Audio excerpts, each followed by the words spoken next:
The excitement and expectation of this momentous week in Zimbabwe was intoxicating, but it is calming down now.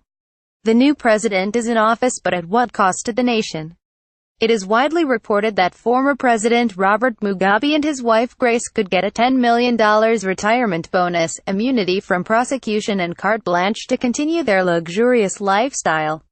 The opposition movement for democratic change are furious, saying it is an unconstitutional stitch-up that was little more than a bribe to get the president to stand down. Douglas Mwanzora, the MDC Secretary General, told me they will fight the deal in the courts according to the Constitution, which specifically outlines the future status of former presidents. Image Robert Mugabe led Zimbabwe for more than 30 years. This looks pretty much like a big bribe for the president in return for something, and one can only think that it is in return to stepping down, he said. President Mugabe should not have cost Zimbabweans any cent more for leaving the throne, he added. The man who acted as the negotiator between the then president and the general said his old friend was in good spirits and had realized his time was up when the army appeared on the streets. Roman Catholic priest Fidelis Mukonori told me the exact details of that negotiation and what was agreed with the first family are not public, but he confirmed finances were a large part of the process and that Mugabe and the army organized the handover of power between them. President Mugabe said, "Where are you, Emerson Mnangagwa? Come right away. We need to fix this, we need to handle this," he said, describing the final days of the presidency.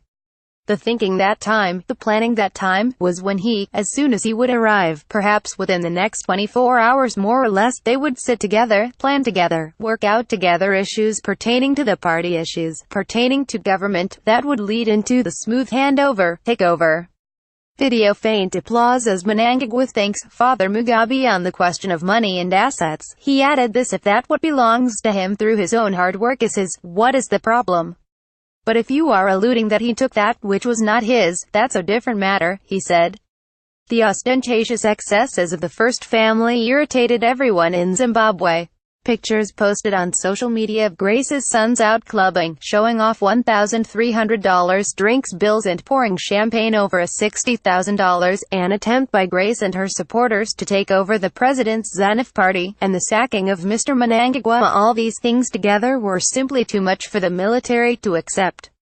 So they acted. Image Mrs. Mugabe had made no secret of her desire to succeed her husband. It was a coup in all but name.